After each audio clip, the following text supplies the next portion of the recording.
जय हिंद दोस्तों। आइए देख लेते हैं C TET N C E R T book. दोस्तों इसके पहले हम C TET N C E R T E V S book से संबंधित एंटीबायोटिक डोज फर्स्ट यानी इसके पहले जो हम वीडियो दिए थे वो आपका N C E R T book का पहला पार्ट था। आज हम लोग जो देखने जा रहे हैं ये पार्ट 2 है।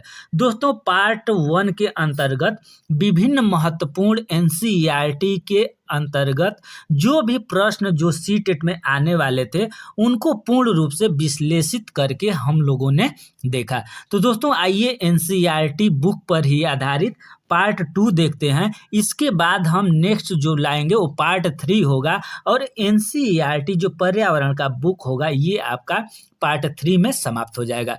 तो आपको ये 3 डोज देख लेना है एनसीईआरटी बुक का, और आप जो पर्यावरण का बुक है उसके अंतर्गत 30 में 30 लाने के हकदार हो जाएंगे अगर ये तीनों वीडियो देख लेते हैं तो।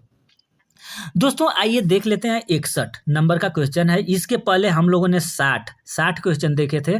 आज ये 61 नंबर से शुरू करते हैं। ये पक्षियों के कई दुश्मन होते हैं। दोस्तों पक्षियों के कई दुश्मन होते हैं, मनुष्य और दूसरे जानवर। ये मनुष्य और दूसरे जानवर क्या हैं? तो पक्षियों के दुश्मन है। 62 नंबर का क्वेश्चन देख लेते हैं। कौवा, गिलहरी, बिल्ली और चूहे मौका देखते ही अंडे चुरा लेते हैं। यानी इसमें देखा जाए तो आपसे क्वेश्चन पूछ लिया जाएगा कि कौन ऐसे जानवर हैं जो कि मौका देख करके अंडे चुरा लेते हैं। तो इसमें कौवा आपको दे देगा, गिलहरी दे देगा, बिल्ली दे देगा, चूहा न दे करके यहाँ कोई दूसरा जानवर दे देगा। ठीक है, नेक्स्ट क्वेश्चन हम लोग देख लेते हैं 63। दोस्तों ये है कि पक्षी केवल अंडा देने के लिए घोंसला बनाते हैं। अंडे से बाहर निकल यानी अंडा से बच्चा निकल जाने पर वह घोंसला छोड़ देते हैं। कहने का मतलब है कि जब पक्षी को अंडा देना होता है तो वो घोंसले का निर्माण करती हैं और उसमें अंडे देती हैं और बच्चे को जन्म दे करके यानी बच्चा जब उड़ने लगता है तो ये लोग घोंसले को छोड़ देते हैं। नेक्स्ट क्वेश्चन देखेंगे, ये बहुत महत्वपूर्ण इंपॉर्टेंट क्वेश्चन है जो कि एग्जाम में आया हुआ है, पूछा भी गया है। दोस्तों गिलहरी के दांत हमेशा बढ़ते रहते हैं, दांतों से काटने के कारण ही इनके दांत घिसते रहते हैं। कहने का मतलब ये है कि कोई भी चीज़ अगर बढ़ते हुए जा रहा है तो अगर इस पर घिसेंगे नहीं, ये गिलहरी है इसका दांत अगर घिसेगी नहीं तो दांत इतना बड़ा हो जाएगा कि बहुत इसके लिए दिक्कत हो जाएगी। इसीलिए क्या करती है कि एक गिलहरी जो ये है ये हमेशा दांत से कुछ ना कुछ कुतरते रहते हैं जिससे कि इनका जो दांत बढ़ता है वो घिस जाता है। ठीक है, नेक्स्ट क्वेश्चन देखें गाय के बारे में।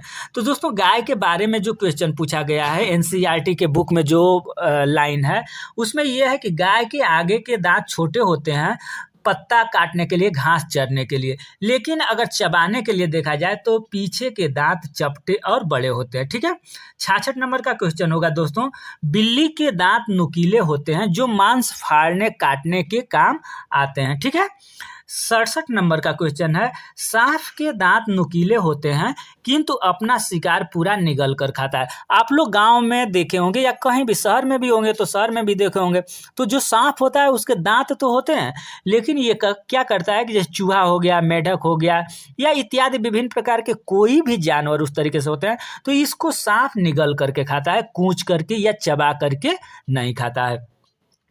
68 नंबर क्वेश्चन है दोस्तों, कुछ पक्षी हमारी तुलना में 4 गुना अधिक दूरी तक देख सकते हैं, जैसे ये हो गया चील, बाज और गिद्ध। ठीक है, नेक्स्ट क्वेश्चन है जैसे मान लीजिए कि ये कुछ गांव का नाम दिया हुआ है और ये गांव कहाँ पाए जाते हैं इसके बारे में लिखा हुआ है।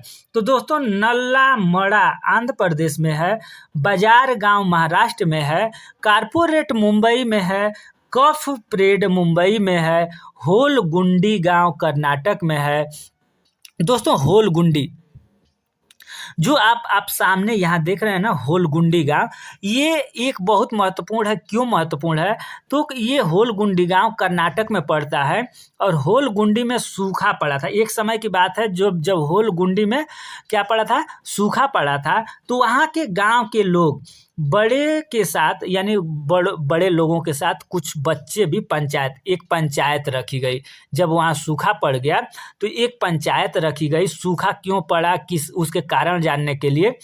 तो पंचायत में बच्चे भी इकट्ठा हुए थे और बच्चों के पंचायत का नाम भीमा संघ रखा गया था। तो दोस्तों इसमें क्वेश्चन ये बनता है कि होलगुंडी गांव कर्नाटक में जो है सूखा पड़ा था और बच्चों द्वारा जो पंचायत बनाया गया था, उस पंचायत का क्या नाम था। तो दोस्तों उस पंचायत का नाम था भीम संघ। ठीक है, नेक्स्ट हम लोग बरगद के पेड़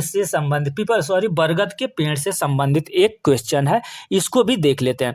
दोस्तों यहाँ आप लोगों से मैं बताना चाहता हूँ कि मैं केवल एक लाइन भी बता करके या अपने से भी बता करके क्लियर कर सकता था, लेकिन जो आपका एनसीईआरटी का बुक है, एनसीईआरटी का जो बुक है उसी के अंतर्गत जितने लाइन है जिस तरीके से हैं उस तरीके से सारे लाइन को उठाया गया है, जिससे कि आपको कहीं से भी किसी तरीके से फंसना न पड़े। ठीक है, तो बरगद के पेड़ के बारे में देखा जाए तो बरगद के पेड़ की लटकन जिस पर बच्चे झूलते हैं, असल में इसकी जड़ें व टहनियाँ में से निकलती हैं, बढ़ते बढ़ते जमीन के अंदर चली जाती हैं। यह मजबूत खंभों की तरह पेड़ को सहारा देते हैं।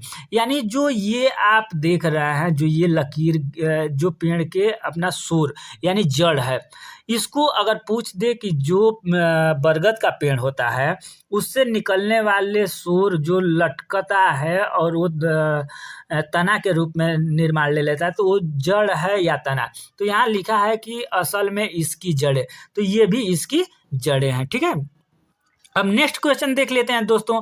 यहाँ पर आप लोग फंसते हैं, आप लोग क्या सब लोग लगभग कहीं ना कहीं से डिस्टर्ब हो जाते हैं। ये आप जो सामने पेड़ देख रहे हैं ये ओक वृक्ष है। ठीक है, कौन सा वृक्ष है, ये ओक नामक वृक्ष है। इसी तरीके से अगर देखा जाए तो ये तो ओक हो गया। अब खेजड़ी का वृक्ष, आप अगर पर्यावरण देख रहे हैं तो आप खेजड़ी का वृक्ष जरूर सुने होंगे। ठीक है, खेजड़ी का वृक्ष जरूर सुने होंगे। तो दोस्तों ओक नामक का जो वृक्ष है ये ऑस्ट्रेलिया में पाया जाता है और खेजड़ी नामक जो वृक्ष है ये राजस्थान में पाया जाता है। आप लोग याद रखिएगा, ओक शब्द, ओक का मतलब ऑस्ट्रेलिया, यानी दोनों अ है, अ से ऑस्ट्रेलिया, अ से ओक। तो ये आप याद रखिएगा कि सर ने बताया था ऑस्ट्रेलिया में ओक पाया जाता है और राजस्थान में खेजड़ी का वृक्ष पाया जाता है। ठीक है, तो जो ये राजस्थान ऑस्ट्रेलिया में जो वृक्ष पाई जाती है, ठीक है, ऑस्ट्रेलिया में जो ओक नामक वृक्ष पाई जाती है, ये क्या होता है कि ये अपने तना यानी जितना ऊपर है उससे 4 गुना नीचे यानी जाता है। ठीक है, या ये बोल सकते हैं 30 गुना भी हम कहीं कहीं देखे हैं कि 30 गुना, जो ये पेड़ जितना ऊपर जाता है उसके 30 गुना नीचे उसके जड़ जाते हैं और जड़ वहाँ तक जाते हैं जहाँ कि उसको पानी न मिल जाए, यानी पानी की सतह तक इस पेड़ के जड़ जाते हैं।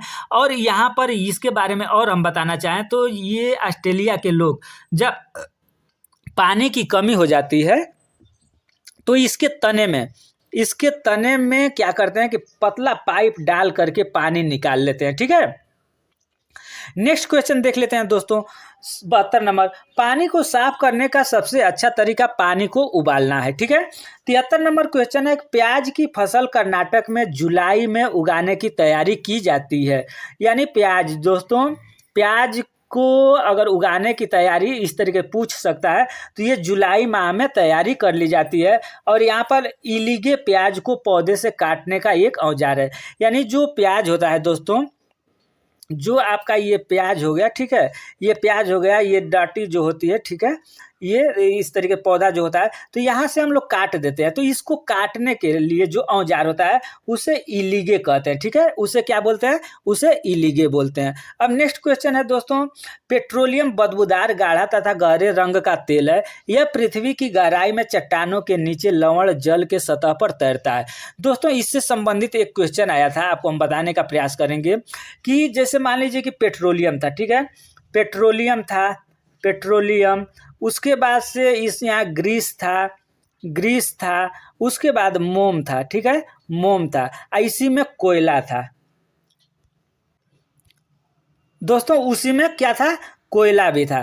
तो इसमें अगर देखा जाए तो कोयला क्या है, पृथ्वी के नीचे से ही, यानी ग्रीस भी पृथ्वी के नीचे से, पेट्रोलियम, ग्रीस, ये सारे के सारे पृथ्वी के नीचे से ही निकाले जाते हैं, ठीक है। ये एक तेल का रूप है, लेकिन ये कोयला भी पृथ्वी के नीचे से निकाला जाता है, लेकिन ये सूखा चीज है, तो ये कोयला अलग था, ठीक है। इस तरीके से क्वेश्चन पूछा गया।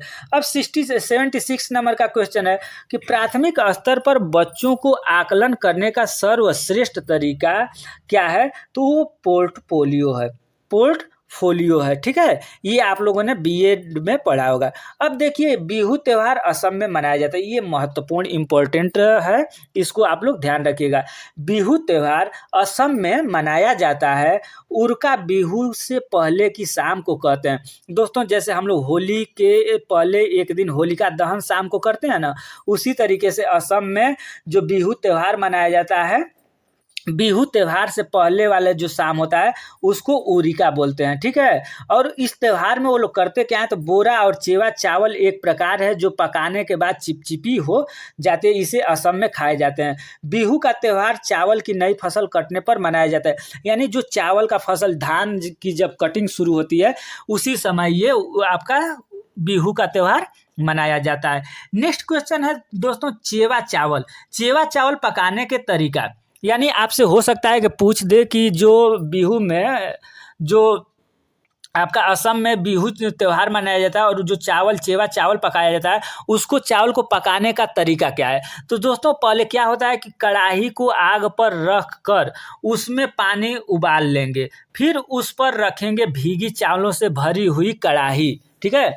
फिर उससे केले के पत्तों से ढक देंगे, ठीक है। ये आपका चावल पकाने का तरीका हुआ। अब देखेंगे मध्याह्न भोजन।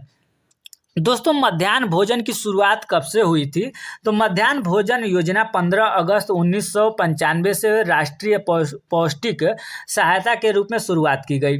बच्चों को 3 केजी वो गेहूं व चावल दिया जाता था, यानी जब 15 अगस्त 1995 में राष्ट्रीय पौष्टिक आहार बच्चों को मध्याह्न भोजन के रूप में शुरू की गई, तो उस समय बच्चों को 3 केजी गेहूं या चावल दिया जाता था। आप लोगों को भी हो सकता है कि ध्यान होगा, ठीक है। अगर नहीं होगा तो आप लोग यहाँ देखिए। उसके बाद 2001 में सुप्रीम कोर्ट के आदेश पर पका हुआ भोजन मिलने लगा, ठीक है। अब इसमें भोजन जो मिलता है उसमें बच्चों को जो कैलोरी होती है, प्रोटीन होती है, उसकी मात्रा पूछ सकता है। तो प्राथमिक स्तर पर अगर देखा जाए तो 450 ग्राम कैलोरी, ठीक है, 450 ग्राम कैलोरी और 12 ग्राम प्रोटीन, और उच्च माध्यमिक स्तर पर 700 ग्राम कैलोरी और 20 ग्राम प्रोटीन दिया जाना चाहिए। अब देखिए, नेक्स्ट और मोस्ट इम्पोर्टेंट अगर इसको कह सकते हैं, आंध्र प्रदेश के पोचमपल्ली जिले में, पोचमपल्ली कहाँ पर है, तो आंध्र प्रदेश में है, ठीक है। आंध्र प्रदेश के पोचमपल्ली जिले में मुख्तारपुर गांव है, जहां ज्यादातर परिवार बुनकर हैं। इस बुनाई को पोचमपल्ली नाम से पहचाना जाता है, ठीक है। जो आंध्र प्रदेश में पोचमपल्ली जिला है उसमें एक मुख्तारपुर गांव है, ठीक है, मुख्तारपुर गांव है। और इस गांव में केवल अगर देखा जाए तो केवल बुनकर बसे हुए हैं और ये साड़ी की बुनाई करते हैं। पोचमपल्ली सिर्फ साड़ियों के लिए ही प्रसिद्ध है। साड़ियों के अलावा इस स्थान की संस्कृति, परंपरा, विरासत, इतिहास और सुंदरता आदि यहाँ आने वाले पर्यटकों का मन मोह लेते हैं। अब देखिए, पोचमपल्ली की बुनाई, जैसे पोचमपल्ली में क्या प्रसिद्ध है, तो पोचमपल्ली में बुनाई प्रसिद्ध है। कुल्लू में क्या है, साल, कुल्लू की साल। मधुबनी की क्या प्रसिद्ध है, पेंटिंग। असम की क्या प्रसिद्ध है, सिल्क। कश्मीरी की क्या प्रसिद्ध है, तो कढ़ाई प्रसिद्ध है, ठीक है। अब नेक्स्ट क्वेश्चन हम लोग देख लेते हैं। ये कुछ शब्द हैं, ठीक है, जो रिलेशन से मतलब रखते हैं। और मलयालम में चिट्टपन का मतलब क्या होता है, चाचा, यानी मलयालम में चाचा को क्या बोलते हैं, तो चिट्टपन बोलते हैं, और कुजम्मा चाची को कहते हैं, ठीक है। अबू धाबी में अबू धाबी देश रेगिस्तानी इलाके में है, वैसे भी रेगिस्तान में बारिश नहीं होती है, वहाँ पानी बहुत कीमती है, वहाँ न बारिश होती है, न ही नदियाँ, ना झील हैं और ना ही तालाब हैं, ज़मीन के नीचे भी वहाँ पानी नहीं है। यहाँ की स्थानीय भाषा अरबी है। ठीक है दोस्तों, जैसे मान लीजिए कि इतना पढ़ने का मतलब क्या हुआ, इसमें से आपसे क्वेश्चन ये पूछ सकता है कि अबू धाबी की भाषा क्या है, तो अबू धाबी की भाषा अरबी है और वहाँ का जो रुपया है वो आपका दिरहम है। ठीक है, वहाँ का जो रुपया है उसे हम लोग दिरहम बोलते हैं। अबू धाबी में खजूर के पेड़ ज़्यादातर पाए जाते हैं। नेक्स्ट क्वेश्चन हम लोग देख लेते हैं 86 नंबर। तेज पत्ता, छोटी इलायची, बड़ी इलायची, काली मिर्च आदि केरल में उगाए जाते हैं। अब देखिए लद्दाख में, दोस्तों लद्दाख में आमा ले को माँ को, यानी माँ को क्या बोलते हैं, आमा ले।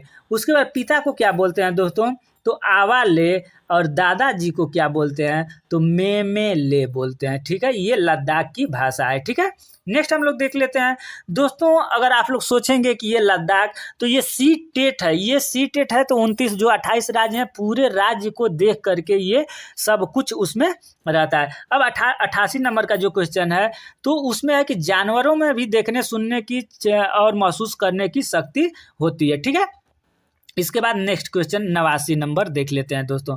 चींटियां चलते समय जमीन पर कुछ ऐसा गंध छोड़ती हैं जिसे सूंघकर पीछे आने वाली चींटियों को रास्ता मिल जाता है।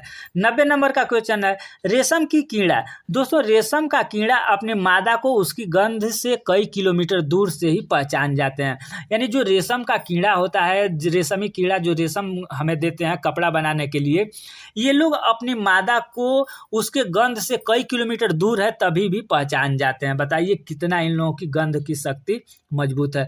91 नंबर, एक कुत्ता दूसरे कुत्ते के मल मूत्र की गंध से जान लेता है कि उसके इलाके में बाहर का कुत्ता आया था। दोस्तों आप लोग देखे होंगे अपने गांव में, शहर में भी या कहीं भी, कि एक तरीके जैसे दूसरे इस टोला के कुत्ता उस टोला के कुत्ते के ग्रुप में अगर उधर जाता है तो वहाँ के लोग उससे भगाने लगते हैं, काटने लगते हैं। तो आप लोग इस तरीके का गांव में देखे होंगे। ठीक है, तो ये जो कुत्ता है ये मल मूत्र से ही जान जाते हैं कि ये दूसरे किसी का एरिया है। ठीक है, अब नेक्स्ट जो है 92, अधिकतर पक्षियों की आंखें उनकी सिर की दोनों तरफ होती हैं। ठीक है, अधिकतर पक्षियों की आंखें उनकी सिर की दोनों तरफ होती हैं। पक्षी एक ही समय में दो अलग अलग चीज़ों पर नज़र डाल लेते हैं। जब यह बिल्कुल सामने देखते हैं तब इनकी दोनों आंखें एक ही चीज़ पर होती है। कई पक्षी अपनी गर्दन वस्तुतः ज़्यादा हिलाते हैं क्योंकि ज़्यादातर पक्षियों की आंखों की पुतली घूम नहीं सकती है। वह अपनी गर्दन घुमा करके ही आसपास के वस्तुओं को, दोस्तों यहाँ पर अगर देखें तो उल्लू जो है ना, उल्लू वो अपनी गर्दन को सबसे ज़्यादा पीछे घुमा सकता है। 93 नंबर का क्वेश्चन देख लेते हैं। चील, बाज और गिद्ध, ये प्रश्न हम लोग देख चुके हैं, 4 गुना ज़्यादा हम लोगों से ज़्यादा देखता है। अब 94 नंबर का है, दिन में जागने, बहुत इंपॉर्टेंट, मोस्ट इंपॉर्टेंट क्वेश्चन कह सकते हैं, पेपर में लगभग बार बार पूछे जाने वाला क्वेश्चन है ये। तो दिन में जागने वाला जानवर कुछ रंगों को देख पाते हैं, लेकिन रात में जागने वाला जानवर हर चीज को सफ़ेद और काली ही देखते हैं। यानी अगर लाल रंग का हो, पीला रंग का हो, हरा रंग का हो या अन्य कोई भी रंग का हो वस्तु या कोई जानवर या कुछ भी हो, तो ये जो जानवर होते हैं रात में उनको केवल सफ़ेद और काली ही दिखाई देती है। ठीक है, अब यहाँ पर देखेंगे आप, यहाँ पर सांप। दोस्तों ये सांप बहुत विषैला होता है, इसके बारे में देखिए क्या प्रश्न है एनसीईआरटी के बुक में। तो दोस्तों यहाँ पर सांप से संबंधित, सांप की बाहरी कान नहीं होते हैं, जमीन पर हुए कंपन को ही वह सुन पाता है। इससे भी क्वेश्चन पूछ सकता है कि जैसे सांप आवाज़ को कैसे सुनता है, तो सांप आवाज़ को जमीन पर हुए कंपन से पता चल जाता है या सुन लेता है। आप लोग देखे होंगे कि जो सांप होते हैं ना, सांप वो क्या करते हैं कि लप लप अपना जीभ को फू फू अपना निकालते रहते हैं। ये क्यों होता है जानते हैं? ये इसलिए होता है कि ये बार बार निकालते हैं और जो पृथ्वी पर कंपन होता है उसको अपने जीभ से ही अपना समझते हैं उस कंपन को। अब नेक्स्ट क्वेश्चन, मछलियां खतरे की चेतावनी एक दूसरे को बिजली तरंग से देती हैं। यानी जो पानी में मछली जो रहती है वो अगर देखते हैं जाल लगाते हैं कुछ, तो एक दूसरे को, मान लीजिए कि ये मछली है जो, ठीक है, तो ये मछली है, तो ये मछली एक दूसरे मछली को क्या करती है कि इसको जब खतरा होता है तो ये विद्युत तरंग में जानकारी इसको देती है, ठीक है, विद्युत तरंग में जानकारी। अब यहाँ पर देखेंगे दोस्तों सलाथ, सलाथ से एक नंबर एक क्वेश्चन आपको 100% क्लियर है कि मिलेगा। तो सलाथ होता क्या है, आप लोग यहाँ देख सकते हैं, ये उल्टा लटका हुआ है पेड़ को पकड़ करके। लेकिन इसके बारे में और विस्तृत हम लोग देख लेते हैं कि आखिर सलाथ होता क्या है। यह भालू जैसा दिखता है किंतु भालू नहीं होते। यह दिन के करीब 17 घंटे पेड़ों से उल्टे लटक कर मस्ती से सोते हैं। यानी जो ये आप जानवर देख रहे हैं, ये 24 घंटा में ये क्या करते हैं दोस्तों कि ये 24 घंटा में जो ये जानवर है, ये 17 घंटा पेड़ पर उल्टा लटक करके सोता रहता है। यह जिस पेड़ पर रहते हैं उसके पत्ते खाकर पलते पोसते हैं, इसलिए इन्हें कहीं जाने की आवश्यकता नहीं होती है। पेड़ की सारी पत्ते खाने के बाद दूसरे पेड़ पर जाते हैं। लगभग 40 वर्ष के आप अपने जीवन काल में, पूरे जीवन काल में 8 पेड़ पर ही घूमने का तकलीफ उठाते हैं। यह सप्ताह में एक बार शौच के लिए नीचे उतरते हैं। दोस्तों अगर इसके बारे में अगर देखा जाए, जो ये सलाथ है, तो ये 24 घंटा में 17 घंटा उल्टा पेड़ पर लटक करके सोता है, और एक पेड़ पर जब चढ़ता है तो उसके सारे पत्ते समाप्त कर लेने के बाद ये दूसरा पेड़ बदलता है, ठीक है। और इसका जीवन काल होता है 40 साल का होता है, और 40 साल में ये 8 पेड़ ही बदल पाते हैं, यानी 8 पेड़ पर ही जा पाते हैं, ठीक है। अब सोने का समय दोस्तों, गाय 4 घंटे लगभग सोती है। अजगर 18 घंटे सोता है। जिराफ 2 घंटे लगभग, बिल्ली 12 घंटे, और देखा जाए तो हाथी 3 से 4 घंटे सोता है, ठीक है। नेक्स्ट क्वेश्चन देख लेते हैं दोस्तों। यहाँ पर आ गया आपका जंगल का राजा शेर, ठीक है। बाघ अंधेरे में हमसे 6 गुना बेहतर देख सकता है। बाघ की मूछें हवा में हुए कंपन को भांप लेती है और उसे स्वीकार कर लेती है कि बिल्कुल सही स्थिति का पता चल जाता है। यानी जो इसका मूछ आप देख रहे हैं ना, ये मूछ के कंपन, अगर कोई प्रेशर होता है या कोई जानवर है, उसके कंपन को ये पहचान करके, इसका कंपन होकर के बता देता है कि आगे कोई ना कोई जानवर है, ठीक है। उसके बाद और इसमें क्या है कि बाघ मूत्र करके अपने इलाके में गंध छोड़ देते हैं। यह इलाका कई किलोमीटर बड़ा हो सकता है। एक बाघ दूसरे बाघ के मूत्र की गंध को झट से पहचान जाता है, फिर उस इलाके में घुसना है या नहीं उसकी मर्जी। बाघ मौके के अनुसार अपनी आवाज़ बदलता रहता है। गुस्से में अलग आवाज़, और बाघिन को बुलाना हो तो अलग आवाज़, कराहना तो कभी गुर्राना। यानी बाघ की आवाज़ को 3 किलोमीटर तक सुना जा सकता है, ठीक है। बाघ की आवाज़ को 3 किलोमीटर तक सुना जा सकता है, और ये अपने क्षेत्र को अपने मल मूत्र के द्वारा छोड़ देते हैं, जिससे कि दूसरा कोई भी अगर बाघ आता है तो उसे पता चल जाता है कि ये उसका क्षेत्र है। दोस्तों आज का ये लास्ट क्वेश्चन है, यहाँ पर देखेंगे। हाथी को उसके दांत, ठीक है, हाथी को उसके दांत, गेंडे को सींग, और शेर, मगरमच्छ और सांप को उसकी खाल के लिए मार दिया जाता है। यानी हाथी लोगों को दांत की आवश्यकता होती है, गेंडे का सींग, और शेर, मगरमच्छ और सांप को उसके लिए क्या होता है, चमड़ा, यानी उसकी खाल की जरूरत होती है। दोस्तों यहाँ पर हम लोग वीडियो नंबर 2 कंप्लीट कर लिए, और ये नेक्स्ट हम लोग देखेंगे एंटीबायोटिक डोज आपका 3 होगा, वीडियो नंबर 3 होगा, एनसीईआरटी पर आधारित होगा, ठीक है।